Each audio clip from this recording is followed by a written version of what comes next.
Bonsoir à tous, bienvenue au CLE de la Seine-Maritime, le Conseil d'architecture, d'urbanisme et d'environnement. Donc, je suis Boris Mingui, je suis le directeur et je suis content de vous accueillir pour cette visio en direct. De plus en plus, le monde de la construction prend sa part dans la mise en œuvre de la transition.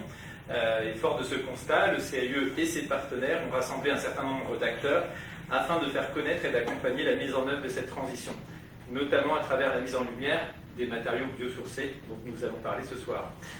Le CLE de la Seine-Maritime, la Maison d'architecture de Normandie, l'ARP, l'ENSA Normandie, Unidas Albovet proposent différentes actions que vous pouvez retrouver notamment sur nos différents sites internet. Dans le cadre du projet Matériaux biosourcés en Normandie, nous avons monté l'exposition Matériaux en fibre végétale d'aujourd'hui à la Maison d'architecture de Normandie et nous croisons les doigts pour une ouverture dès que possible. En attendant, la Maison d'architecture multiplie les initiatives pour que vous puissiez néanmoins le découvrir depuis la rue. Et donc, Anne, on s'adapte pour faire vivre cette exposition. Bonsoir à tous. Bonsoir, merci Boris de nous accueillir ce soir au Conseil d'architecture, d'urbanisme et d'environnement. En effet, on s'adapte. Cette exposition a été montée à la fin du mois d'octobre, dans des conditions qui ne nous permettent pas aujourd'hui d'accueillir le public. Néanmoins, nous avons tenté des nouvelles formes de médiation et de faire connaître aussi ce sujet qui mobilise les acteurs et cette filière autour d'une nouvelle façon aussi de concevoir autour des matériaux biosourcés. Et donc plusieurs vidéos ont été proposées sur YouTube avec les acteurs qui ont été cités tout à l'heure, d'une part, et d'autre part, une rencontre sous le même format que celle qui est proposée ce soir a été diffusée depuis le mois de novembre. Et donc c'était Carole Lemont, enseignante également à l'école d'architecture de Normandie, qui présentait aussi le matériau chaume. Je fais attention parce qu'il y a plusieurs matériaux et autrefois je me suis trompée. Donc il y a plusieurs événements comme ça qui sont proposés et bien sûr on tente des nouvelles expériences avec l'exposition qui est mise en vitrine et un PowerPoint qui est projeté. Les gens peuvent en tout cas capter des informations depuis la rue en attendant de vous accueillir tous dans nos livres. Alors sur le matériau chanvre, d'abord il a été présent très fortement dans le textile et l'alimentaire et le chanvre est devenu progressivement depuis ces 30 dernières années un matériau intéressant pour la construction. Alors pourquoi le chanvre? Parce qu'il est disponible localement, il est renouvelable, il est recyclable et il est compostable. Donc ça fait déjà des bonnes qualités pour pouvoir l'intégrer à notre palette de matériaux. Ce qui est intéressant également, c'est que la culture du chanvre est propre et peu exigeante, en intrants notamment, et donc on sait que ce sont les intrants qui font un mauvais bilan CO2 sur les écomatériaux quand on les utilise. Or là, en fait, il n'y a absolument pas besoin de produits phytosanitaires. La culture n'est pas gourmande en eau, l'action des racines profondes et pivotantes est favorable au sol, donc là on a l'impression d'avoir un petit peu le matériau idéal, la plante idéale. Comme toutes les fibres végétales, le chanvre est un matériau peu énergivore depuis sa production jusqu'à sa fin de vie et il stocke du CO2. Il n'en émet pas grâce au phénomène de la photosynthèse. Donc là aussi, beaucoup de qualités intéressantes. Dernier volet sur les qualités, parce qu'elles seront beaucoup développées lors de cet exposé, c'est la relation à l'humidité. Donc grande résistance à l'humidité. Les marins l'utilisaient pour les cordages et les voiles de leurs navires. Et il est un des rares matériaux aujourd'hui qui peut nous aider, nous le verrons tout à l'heure, à gérer une question déterminante qui est le confort d'été. Il y a beaucoup de matériaux qui nous permettent de travailler sur l'isolation. Le chanvre en plus est intéressant sur le confort d'été. Alors Anne, quel est notre invité ce soir? Alors pour nous accompagner ce soir, nous accueillons Laurent Millet qui va nous parler de chanvre et avec deux casquettes. Une casquette en tant qu'enseignant à l'école d'architecture et puis également en tant que concepteur, architecte. Avant de vous présenter, moi je voudrais aussi signaler que derrière nous il y a des panneaux qui correspondent aussi à des projets que vous avez réalisés. Et peut-être qu'il y aura un focus sur ces études de cas et de rentrer dans les conclusions.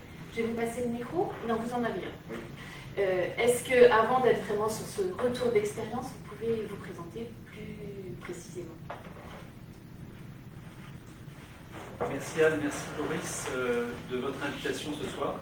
Et je suis très très content d'être là à ce double titre, d'abord parce que j'enseigne en Normandie à l'école d'architecture depuis 14 ans, enfin je fais partie des vieux enseignants.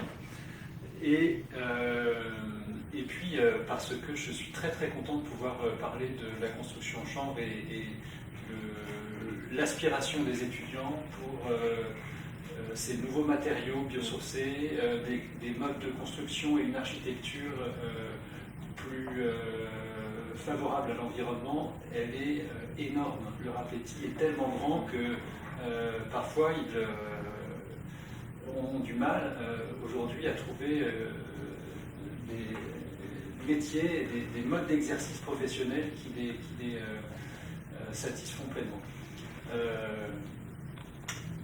Alors, je vais démarrer tout de suite par donc une présentation un petit peu étendue de la question du chanvre. Alors, j'ai prévu de vous parler du chanvre à travers 4 temps, et puis on va essayer peut-être justement de faire ces temps un petit peu dense et un petit peu court, en laissant à l'issue de chacun de ces temps un moment de questions-réponses. En effet, après chaque séquence, on vous propose, vous qui êtes de l'autre côté de l'écran, de nous envoyer dans le chat vos questions et on pourra comme ça les soumettre à Laurent. Donc, alors ces 4 temps, j'ai prévu d'abord de vous raconter comment est-ce qu'on s'est mis à construire en chambre il y a une douzaine d'années. Dans un deuxième temps, on essaiera de faire un petit focus plus physique et un peu scientifique sur le béton de chambre, et pour aborder ces questions que Boris évoquait de confort.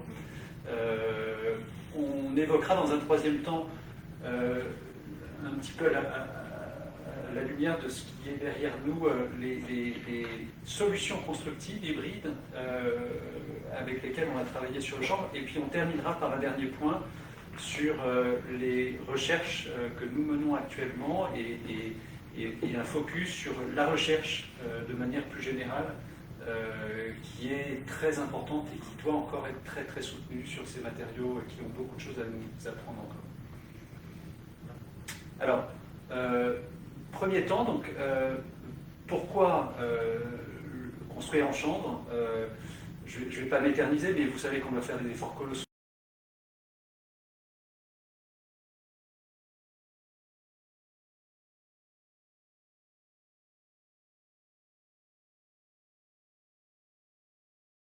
Plus spécifique, le bâtiment est un secteur extrêmement impactant, et donc en tant qu'architecte, en tant qu'ingénieur, on a une responsabilité colossale. Il faut absolument faire des efforts démesurés, aussi importants qu'on le peut, pour y parvenir. Et donc, quand on a eu, il y a donc une douzaine d'années, la première occasion de gagner un concours public avec l'agence Dumont-Legrand Architectes, c'était pour la rénovation d'un bâtiment à Paris, la rue de la Huchette. Et donc, ce bâtiment, qui est un bâtiment assez simple, composé d'un premier corps de bâtiment sur la rue de la Huchette, et puis d'un petit bâtiment distributif sur l'arrière, comme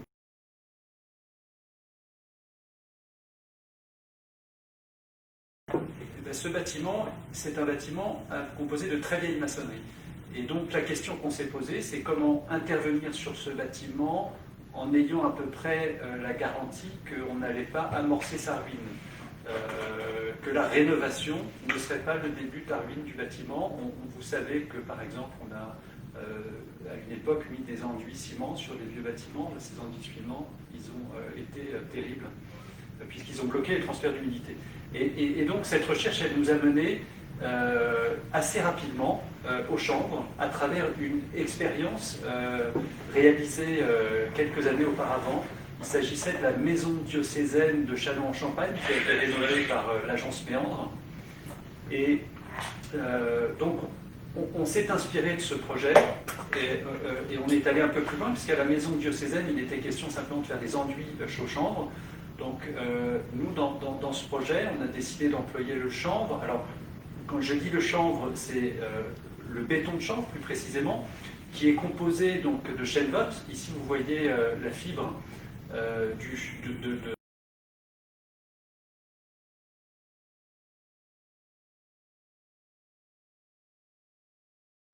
et donc cette chènevotte, elle est associée avec de la chaux.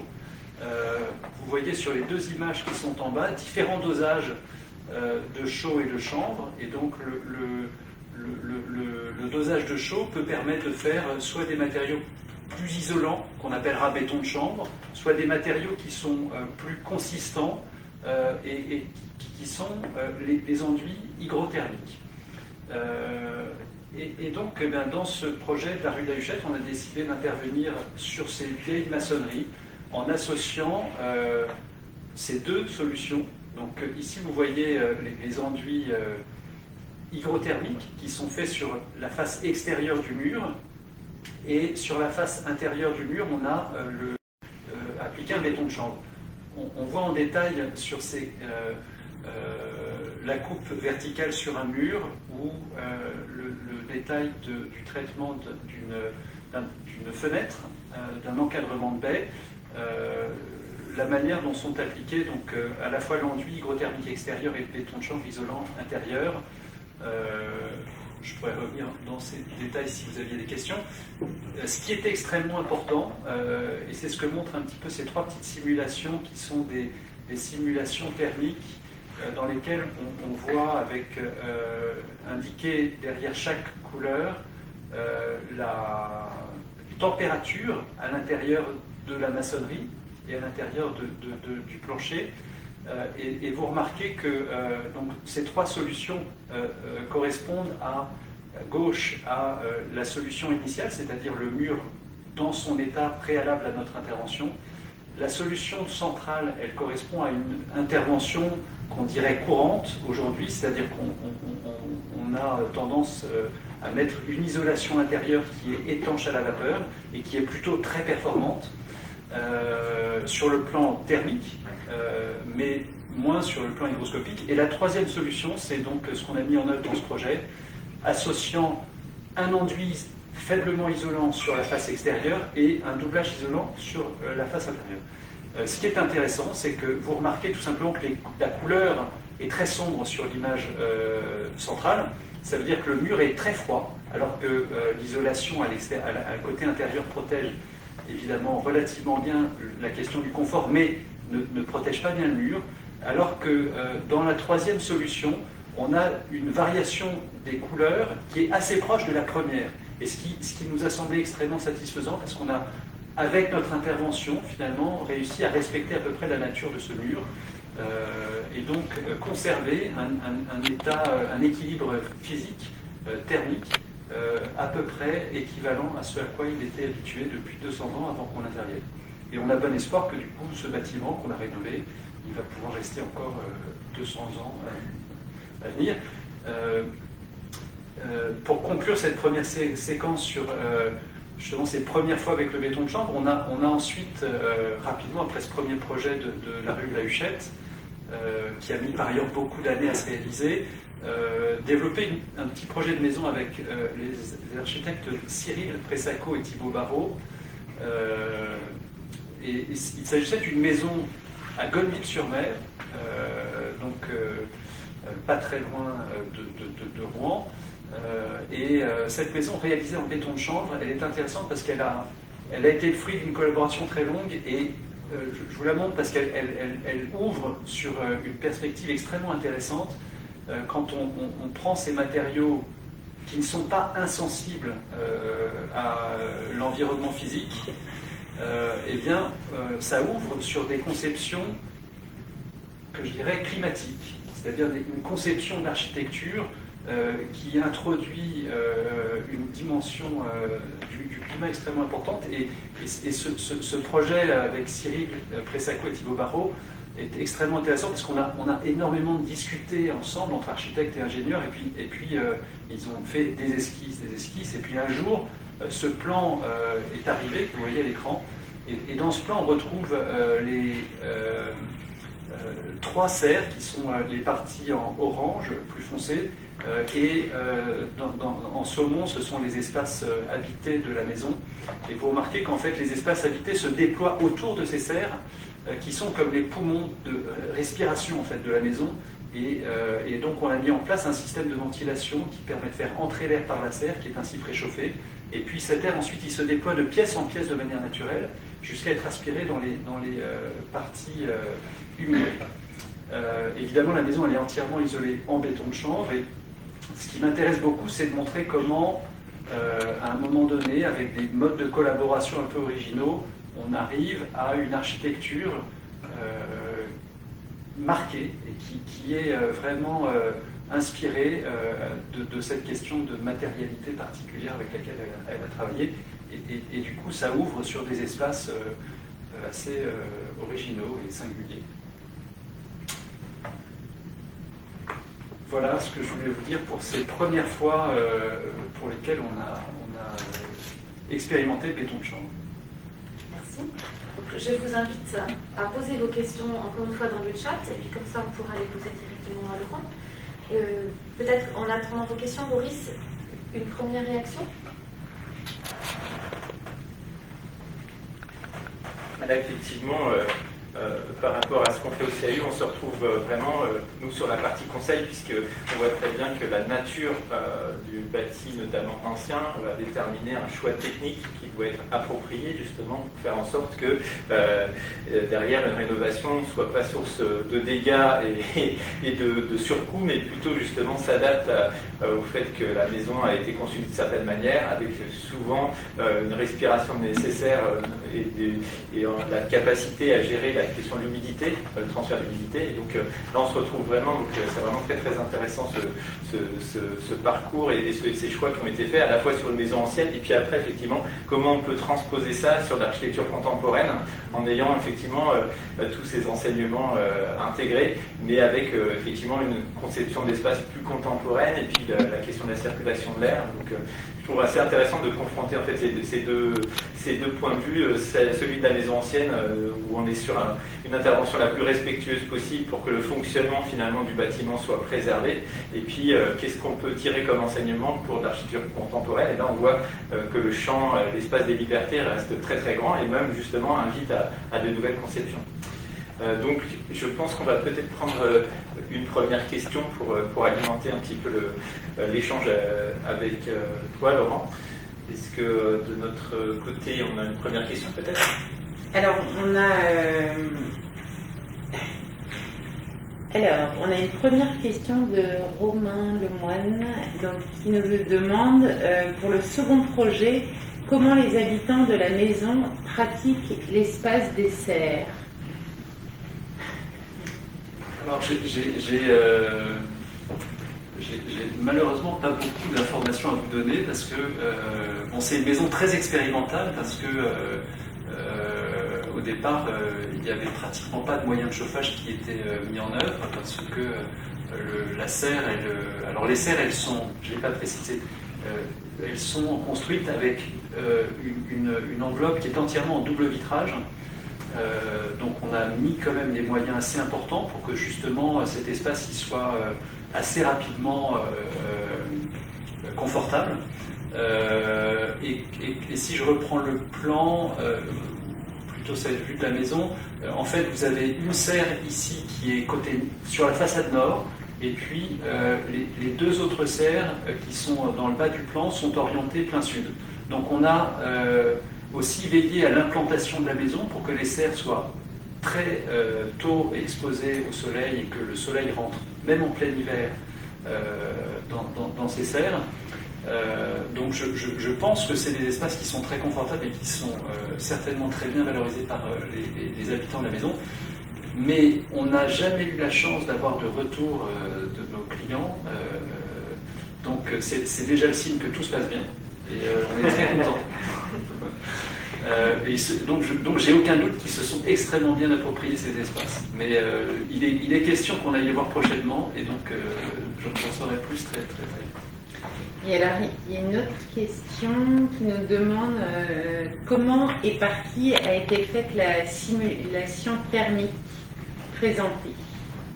Alors les petits modèles que je vous ai montrés là, ce sont des petits modèles qui sont faits avec un logiciel très simple qui s'appelle HEAT, comme la chaleur en anglais.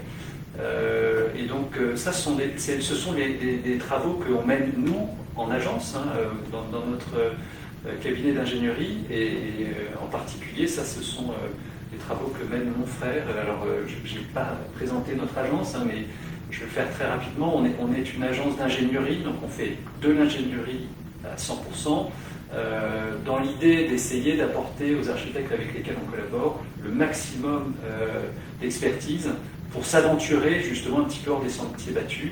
Et donc ces travaux représentent justement des outils avec lesquels on travaille qui nous permettent à un moment donné d'approfondir notre capacité à comprendre ce qui se passe et de prendre un peu des garanties justement par rapport aux propositions qu'on peut faire. Voilà. Ce sont des documents qu'on a produits en interne.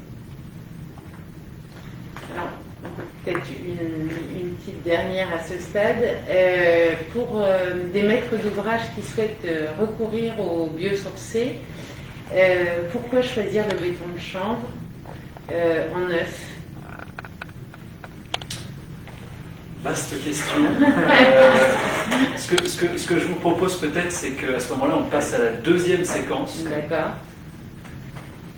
Je suis d'accord parce que c'est quelque chose que tu vas aborder dans cette séquence-là et tu vas faire un zoom un peu sur la question de la capillarité. Donc on va te laisser développer parce que ça va répondre en grande partie à la question qui est posée là.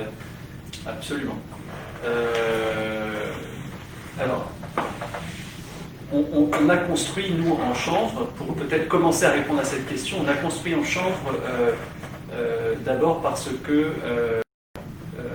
on a très tôt fait des bilans carbone de nos projets et que on s'est aperçu que les matériaux d'origine fossile avaient un impact très considérable sur l'environnement. Donc c'est un premier choix qui est fondamental et on a rencontré plusieurs clients qui nous ont dit on veut une maison avec des matériaux qui sont des matériaux sains pour l'homme et qui sont aussi faiblement impactants pour l'environnement. Alors il y a une deuxième réponse avec le chanvre qui est très intéressante et donc je vais l'évoquer à travers un projet que nous avons réalisé aussi avec Grégoire Dumont et Olivier Legrand, donc l'agence Dumont-Legrand Architecte, que j'ai déjà évoqué. Il s'agit de 10 maisons qui sont construites aux Loges en Josas pour un promoteur privé. Et en l'occurrence, ce promoteur privé n'avait pas décidé au départ de construire en chanvre, mais il a tenté justement le coup à la condition qu'on arrive à valoriser le fait qu'on construit en chambre, que ça puisse être aussi un argument qui permette d'expliquer que lui investissait un petit peu plus d'argent et que les clients, du coup, qui achèteraient les maisons, les paieraient un petit peu plus cher. Alors, on a évidemment pu valoriser tous les caractères que j'ai évoqués, c'est-à-dire que c'est un très bon matériau pour l'environnement, c'est un très bon matériau pour les questions de santé, il est très faiblement impactant.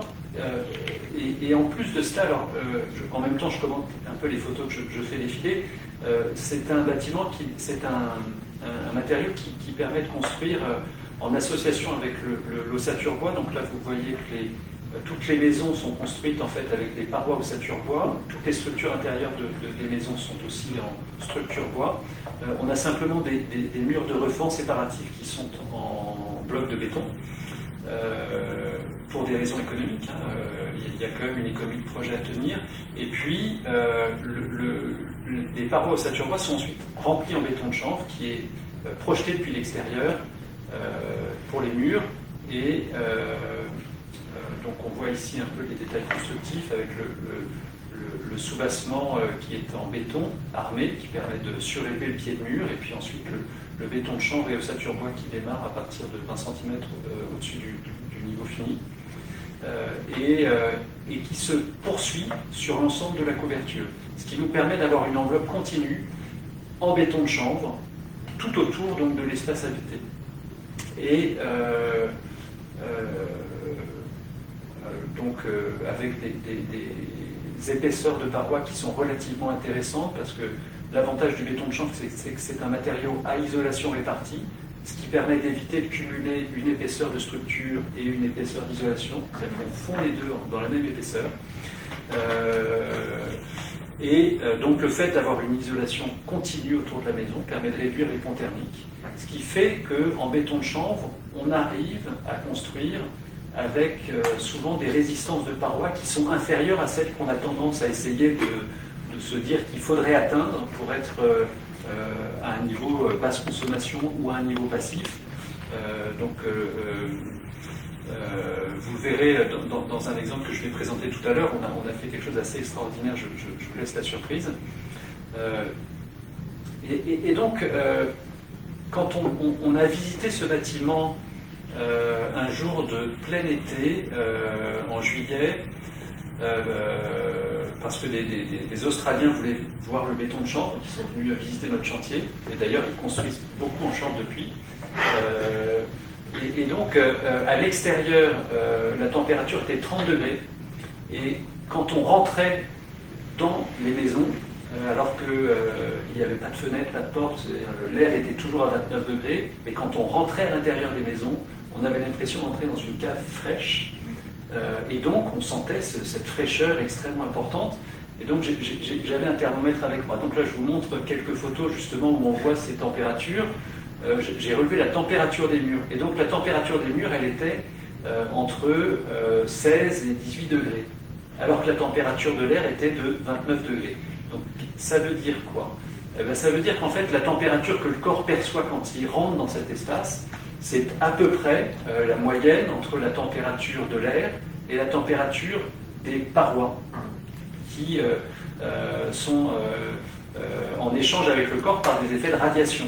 Et donc la moyenne entre 29 et 17, c'est à peu près 23. Ce qui fait qu'en fait quand on rentre dans la maison, on passe de 30 degrés à 23 degrés de température ressentie. Et c'est pour ça qu'on a l'impression d'entrer dans une maison, dans une cave, pardon. Donc oui, le béton de chanvre est extrêmement favorable pour le confort en été. Il se passe la même chose, mais de façon inverse en hiver. Alors, je vais faire un tout petit focus sur des recherches qui ont été menées par Mike Lawrence, qui est un chercheur de l'université de Bath en Angleterre, et qui a fait ses recherches pour le compte de la société BCB Radical, avec laquelle on a réalisé tous les projets que j'ai présentés.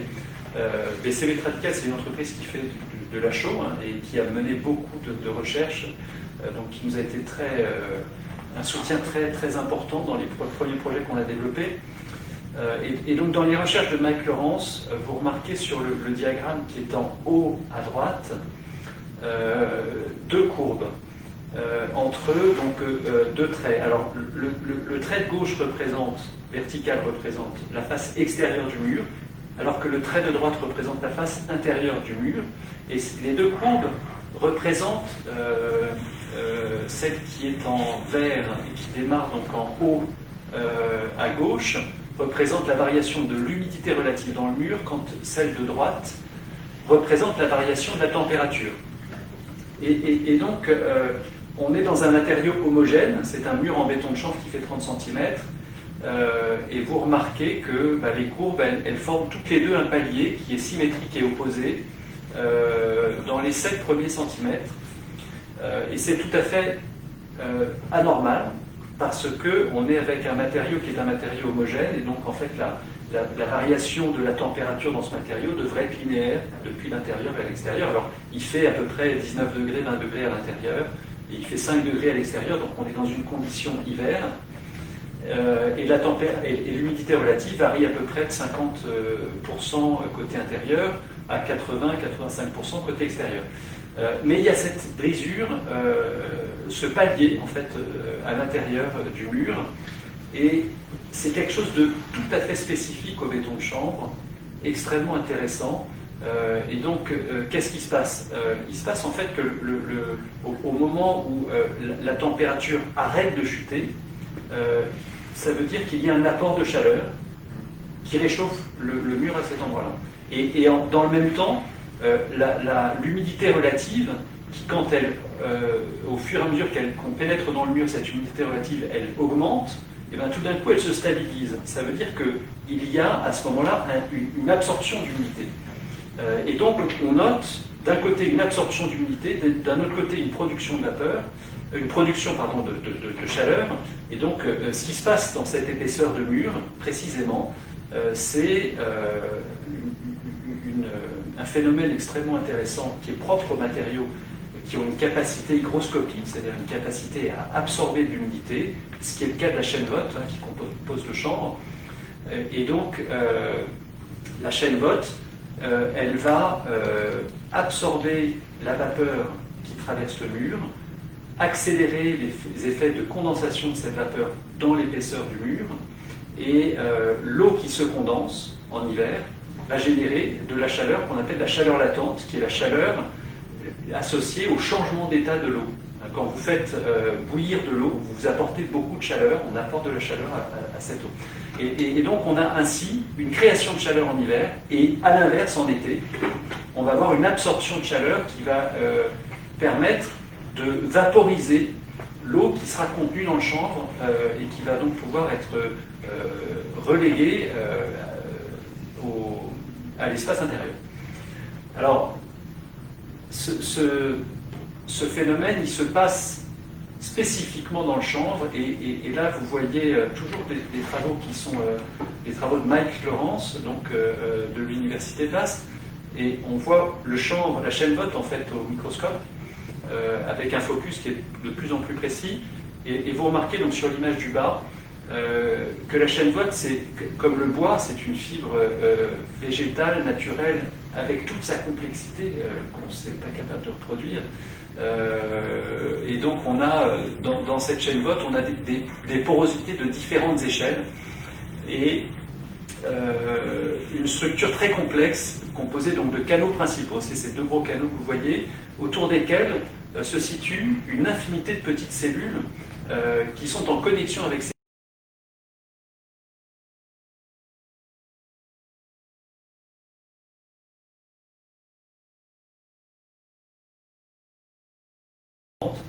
et on retrouve comme ça dans le chanvre, dans le béton de chanvre, avec d'abord les grains de chaîne Watt qui sont associés entre eux et qui peuvent laisser entre eux, pardon, je suis allé un petit peu vite, qui peuvent laisser entre eux une quantité importante de vide qui sont à peu près de l'échelle du millimètre. Dans la chaîne Watt, la structure microporeuse que vous voyez et les cellules qui sont autour de cette cellule, cette structure microporeuse, elle est de l'ordre du micromètre ou de 10 micromètres. Et puis enfin, la chaux qui associe ensemble tous ces grains de chaîne Watt, elle produit une porosité, une capillarité, pardon, encore plus fine, inférieure au micron.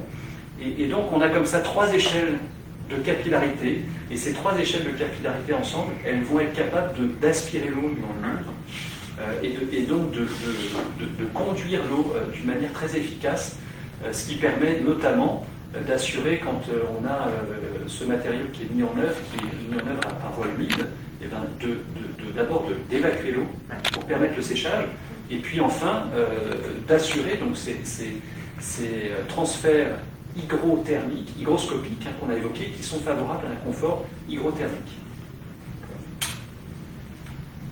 Voilà donc pourquoi il faut construire en chanvre.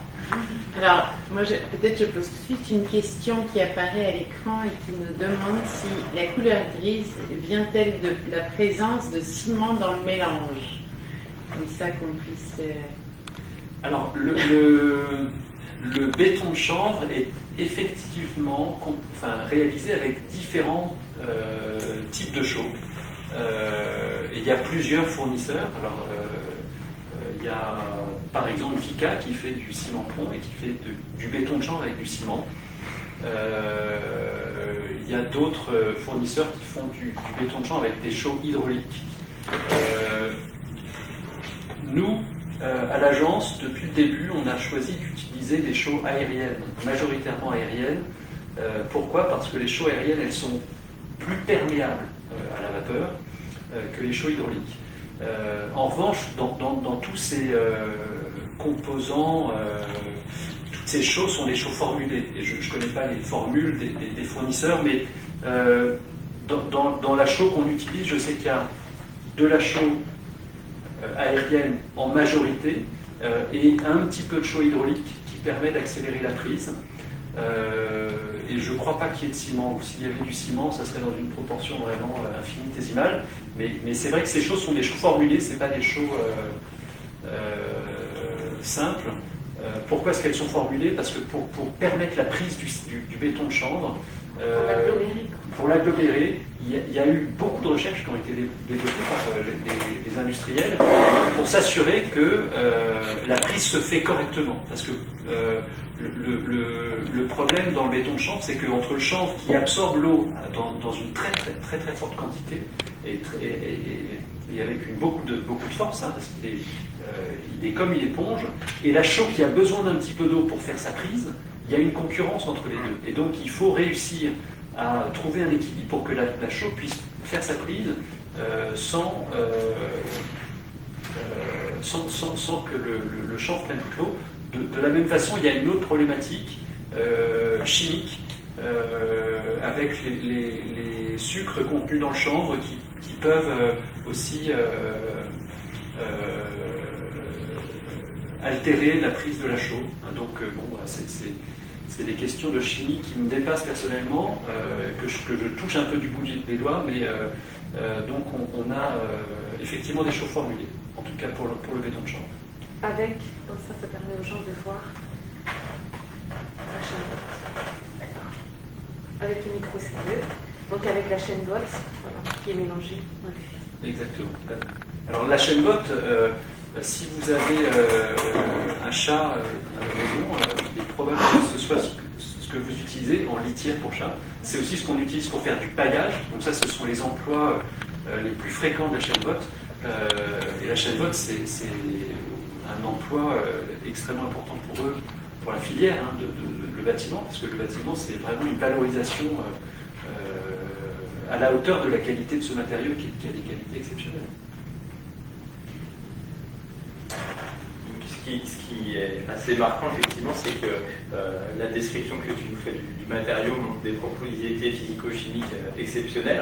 Donc ça en fait finalement un matériau complètement contemporain. Et donc j'ai l'impression que c'est une découverte pour beaucoup d'entre nous et c'est trop peu connu dans le monde de la construction. Et je crois qu'il y a quelque chose qui me semble un enjeu fondamental, c'est que aujourd'hui on est en train de climatiser à outrance les villes, tous les bâtiments qu'on est en train de concevoir, avec des bilans énergétiques catastrophiques, alors que finalement ce matériau permettrait soit de l'éviter complètement, soit de diminuer en fait ce besoin en climatisation malgré le changement climatique. Je ne sais pas si tu as quelques éléments complémentaires là-dessus, parce qu'il y a des données qui sont intéressantes. Est-ce qu'il y a des études qui ont été un peu plus poussées? Parce que là, tu disais qu'autour de 30 cm, on en était sur une sorte d'optimum par rapport à ces propriétés physico-chimiques.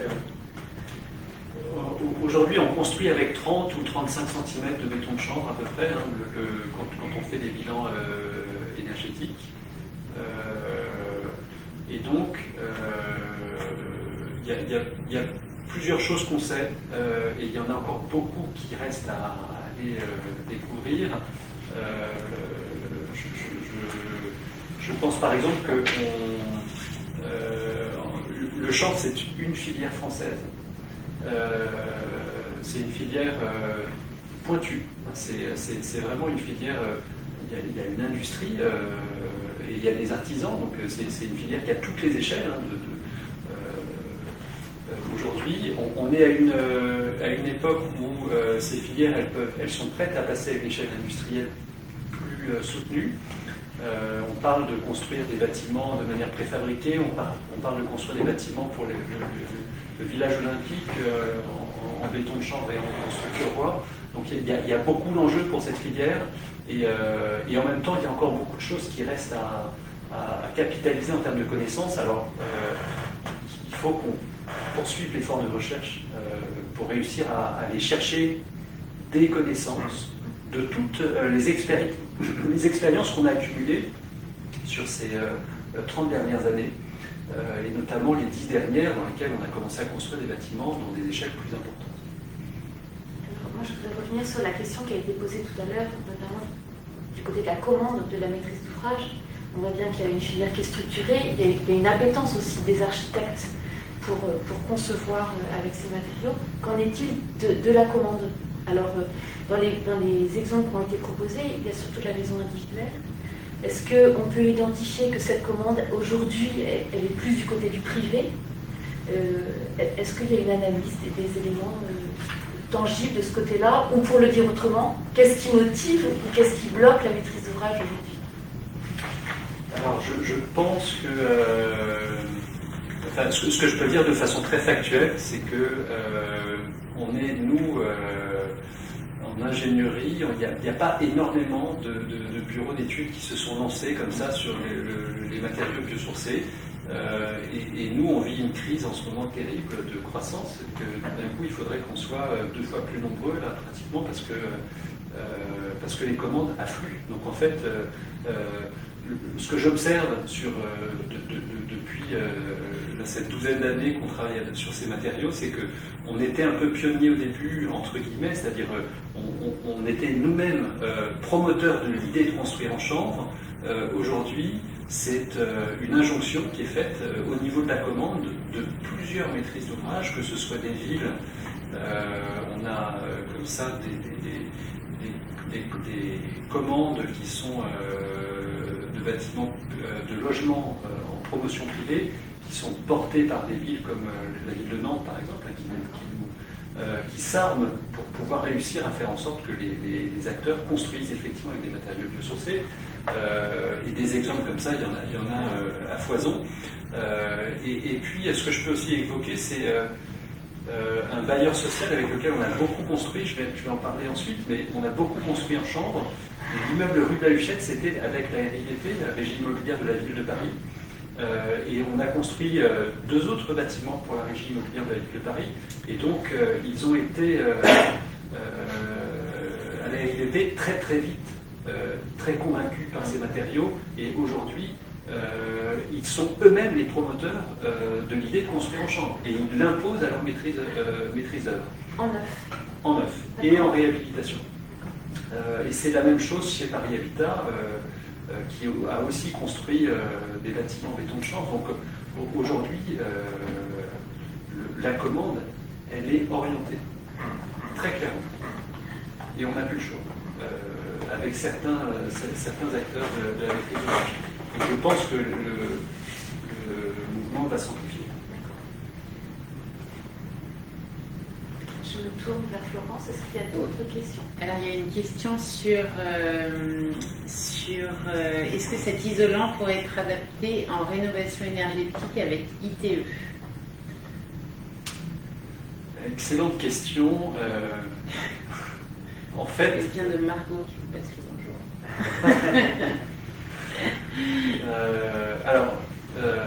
Bonjour Margot. Ça me permet d'évoquer les règles professionnelles de l'association Construire en chambre. Pour la construction en chambre, donc on a un corpus de règles assez simple qui tient dans quelques cahiers. Elles sont actuellement en cours de révision et on va probablement, je pense dans l'année 2021, avoir la nouvelle mouture de ces règles. Et donc la solution d'isolation thermique par l'extérieur n'est pas couverte par les règles professionnelles. On peut faire, comme c'était le cas sur la maison de Gulbit-sur-Mer, un mur en béton de chanvre, ou la maison des loges que je vous ai présentée, donc un mur en béton de chanvre avec une isolation à l'extérieur, enfin un enduit à l'extérieur, pardon, et une finition intérieure. En l'occurrence, là, c'était des plaques de fer nacelle. Donc le chanvre, il est en position d'être une isolation thermique en contact avec l'extérieur, le béton de chanvre. Donc ça c'est une solution qui est tout à fait balisée par les règles, mais on n'a pas encore mis au point de système d'isolation thermique par l'extérieur, ce qui voudrait dire qu'on aurait notre béton de chanvre comme ça, fixé sur un support. Ça reste encore à développer. Moi, je ne vois pas d'inconvénient à faire ce genre de dispositif. Simplement, il faudra probablement passer par des avis de chantier et un travail soigné avec des bureaux de contrôle pour réussir à faire la première ou les premières expériences de ce type de construction.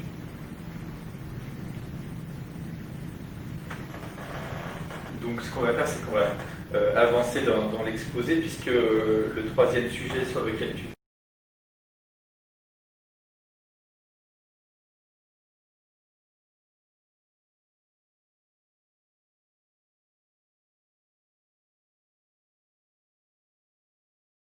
Absolument, effectivement, parce que donc, le béton de chanvre, c'est un matériau qu'on va chercher à utiliser d'une manière un peu spécifique pour qu'il soit isolant. Donc c'est un matériau léger qui pèse à peu près 400 kg par mètre cube, entre 350 et 400 kg par mètre cube. Si on mettait plus de chaux, il serait moins isolant, il pourrait être éventuellement porteur, mais il coûterait aussi plus cher. Donc on a un matériau léger qui est un peu spécifique, ce qui fait que ce matériau il ne fait pas tout. Et il faut donc lui associer des structures porteuses, il faut lui associer des systèmes de revêtement, des systèmes d'ossature. Donc je vais passer en revue à travers deux projets. Donc ce premier projet qui est justement construit pour la RIVP avec l'agence North Spice Northwest de Richard Thomas et Christine Désert, avec lesquels on a porté justement ce premier projet pour nous d'envergure en béton de chanvre, parce que c'est un immeuble petit immeuble de logement, mais quand même de 5 logements, R+5, construit à Paris donc, entre les années 2012 et 2014. Ce bâtiment finit par un enduit à la chaux sur la rue, et puis un bardage bois et un bardage zinc sur la cour et l'attique. Et donc, c'est un bâtiment qui est construit avec une structure métallique, une ossature bois, et le chanvre vient s'intégrer dans ce dispositif. Alors, je passe un peu vite parce que je voudrais vous montrer aussi quelques photos de chantier où on voit justement l'ossature bois et la structure métallique qui font très bon ménage, parce que on est dans des systèmes d'ossature qui s'assemblent assez bien.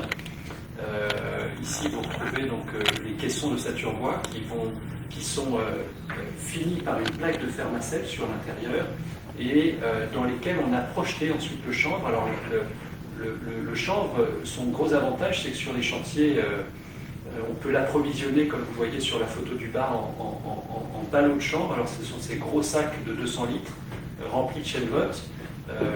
La chaux, elle est ensuite associée au chanvre dans la lance de projection que vous voyez en haut à droite. Donc on a deux machines sur le chantier, l'une qui projette le chanvre et l'autre qui projette le lait de chaux. Et la chaux est pulvérisée dans la lance et elle vient comme ça enrober le béton de chanvre au moment de la projection. Et donc dans le béton de chanvre, une des spécificités de ces projets qu'on a développés justement ces dernières années, c'est qu'on a traité l'étanchéité à l'air, non pas à l'intérieur de la paroi de la façade, comme on le fait habituellement aujourd'hui, mais à l'extérieur, avec l'enduit, l'enduit étant l'élément qui assure donc, cette étanchéité à l'air. Et vous remarquez sur la photo de gauche que pour réussir cette étanchéité parfaite, notamment au niveau de la jonction entre le mur et les menuiseries, eh bien, on utilise des bandes tramées qui sont des bandes qui sont scotchées sur le cadre de menuiserie et avec une trame qui est bleue. Je vais vous présenter une deuxième solution constructive tout à fait intéressante, qui est donc un autre projet réalisé toujours pour la RIVP avec Parot et Pressaco Architectes. C'est un immeuble rue Oberkampf, construit donc en pierre de taille, avec un doublage isolant béton de chanvre intérieur. Donc on voit ici la façade en pierre, qui est sur toutes les façades sur rue et sur cour.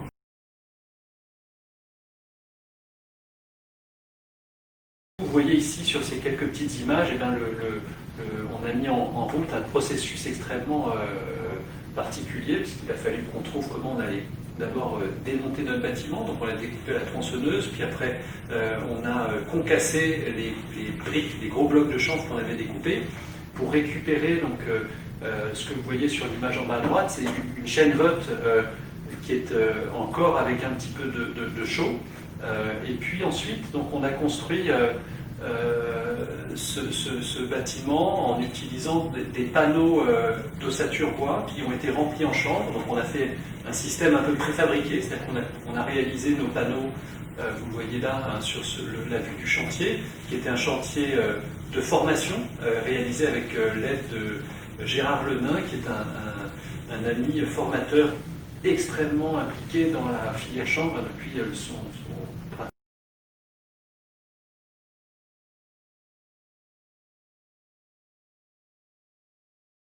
pour pouvoir encadrer une équipe de gens qui n'y connaissaient rien et qui ont découvert le béton de chanvre sur ce chantier. Et on a fait donc ce système préfabriqué dans l'idée que le bâtiment il est monté là pour une durée qui va être peut-être 1 ou 2 ans, et afin qu'on puisse entièrement le démonter ensuite pour pouvoir peut-être réemployer ces panneaux sur un chantier futur. Là vous voyez du coup une image de ce projet, c'est un petit projet, mais projet de recherche dans lequel on a du coup testé différents dosages de recyclage du béton de chanvre. Et donc ici sur cette image, vous voyez à gauche un béton de chanvre qui est à 100% neuf, avec une chaîne botte 100% neuve. Au centre, on a un premier dosage à 25% de chaîne botte recyclée, et à droite, un dosage avec 50% de chaîne botte recyclée. Et donc dans ce bâtiment, on va faire un peu d'instrumentation pour voir comment ces matériaux se comportent par rapport aux chanvres neufs. Et on va aussi faire des essais en laboratoire pour essayer d'évaluer les performances de ces matériaux. Et enfin, on va essayer de faire une analyse de cycle de vie pour pouvoir essayer de prendre en compte la capacité de recycler le béton de chanvre. Et je vais terminer sur cette image dans laquelle on retrouve différentes évaluations de l'analyse de cycle de vie du bâtiment. Et donc, dans les analyses de cycle de vie, les normes évoluent. Alors, le béton de chanvre, quand on faisait une analyse de cycle de vie il y a 10 ans, il avait une capacité de stocker du carbone, puisqu'il avait un bilan carbone négatif d'à peu près 130, et aujourd'hui, on est à plus 130. Donc, il y a un gap entre les deux. C'est pour ça qu'il faut continuer à se bagarrer et à faire de la recherche. Merci beaucoup Laurent. On arrive au terme de cet échange avec toi. On te remercie vraiment de tous les éclairages. Je vais peut-être un petit moment pour passer la parole à Anne pour dire quelles sont un peu les étapes suivantes, puisque notre exposition commune, on espère qu'elle pourra être visible et qu'on puisse la faire visiter. Et il y a peut-être d'autres dispositifs à venir.